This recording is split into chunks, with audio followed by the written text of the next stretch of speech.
வாழ்க வளமுடன். அனைவருக்கும் வணக்கம். இன்றைக்கி என்ன பண்ண போகிறோம் அப்படின்னு பார்த்தீங்கன்னா, வரகரிசி முள்ளங்கி அடை தான் செய்ய போகிறோம். அதுக்கு தான் இப்போ பாத்திரத்தை அடுப்பில் வச்சுருக்கேன். வரகரிசியும் உளுந்தும் காஞ்ச மிளகாய், மிளகு ஜீரகம்லாம் போட்டு அரைச்சாச்சு. இது கூட தான் நம்ம இப்போ என்னென்ன சேர்க்க போகிறோம் முள்ளங்கியோடன்னு பார்க்கலாம்.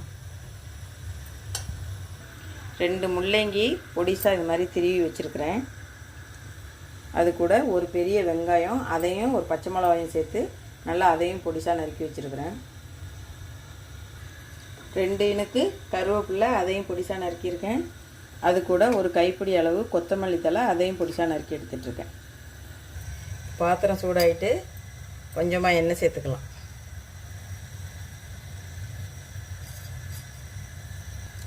எண்ணெய் சூடாகிட்டு 1 ஸ்பூன் சின்ன ஜீரகம் சேர்த்துக்கலாம்.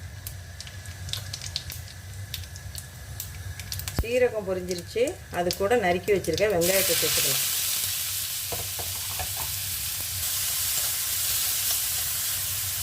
கருவேப்பிலையை சேர்த்துக்கலாம். நறுக்கி வச்சுருக்க முள்ளங்கி சேர்த்துக்கலாம்.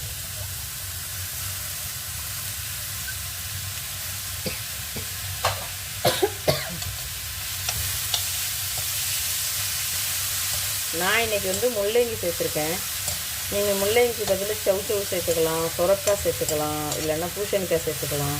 இந்த மாதிரி நீர்க்காய்களை உடம்புக்கு சேர்த்துக்கும்போது நல்ல நீர் சத்து கிடைக்கும். உடம்பு வெயிட் லாஸ் பண்ணுறதுக்கும் ரொம்பவே யூஸ்ஃபுல்லாக இருக்கும்.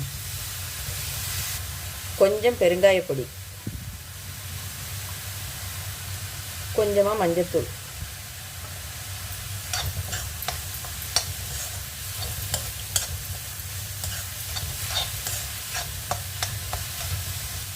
அடை மாவுக்கு தேவையான அளவு உப்பு,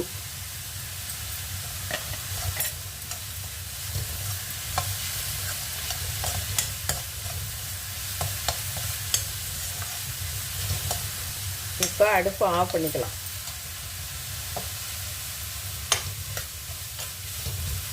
கூடவே நறுக்கி வச்சுருக்க கொத்தமல்லி தழையும் சேர்த்துக்கலாம்.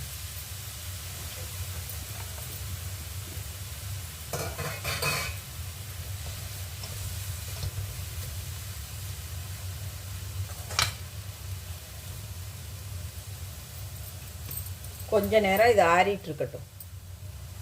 இப்போது வதக்கி வச்சுருக்க முள்ளங்கியை இது கூட சேர்த்துக்கலாம், மாவோட சேர்த்துக்கலாம். எல்லாத்தையும் ஒன்று போல் இந்த மாதிரி கலந்து எடுத்துக்கலாம்.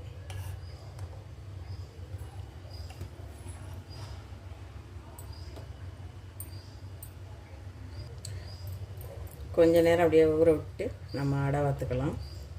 மாவு புளிக்கணுன்னெல்லாம் ஒன்றும் அவசியம் இல்லை. ரொம்பவே சாஃப்டாக இருக்கும் அந்த உளுந்து போட்டுருக்கிறதுனால. இப்போ அடையை வாத்துக்கலாமா?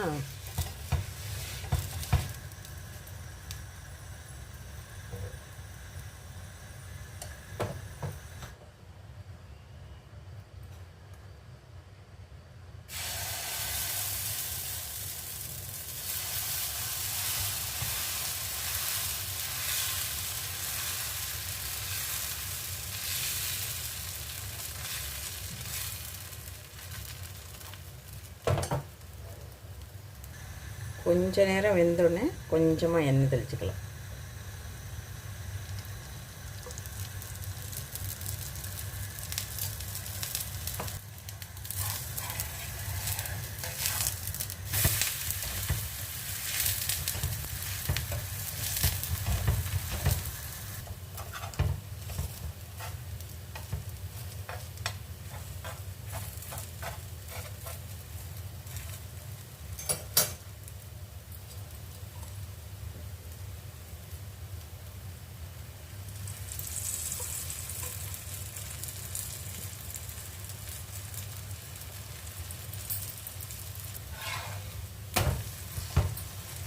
நல்லா ப்ரௌனாக வந்தோடனே திருப்பி போட்டு இப்போ எடுத்துக்கலாம்.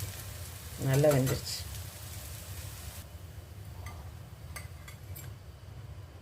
அவ்வளோதான், அடையோட வேலை முடிஞ்சிருச்சு. அது கூடவே தொட்டு சாப்பிட்றதுக்கு பச்சை கொத்தமல்லி சட்னி தான் செஞ்சுருக்கேன். உங்களுக்கு என்ன மாதிரி சட்னி வேணுனாலும் இது கூட சேர்த்து சாப்பிட்றதுக்கு ரொம்பவே நல்லாயிருக்கும். சட்னி இல்லாமலே இதை சாப்பிட்லாம். உப்பு காரம் எல்லாமே இருக்கிறதுனால செஞ்சு பாருங்கள்.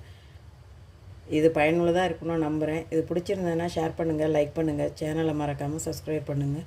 அடுத்த வீடியோவில் பார்க்கலாம். டாட்டா பாய்.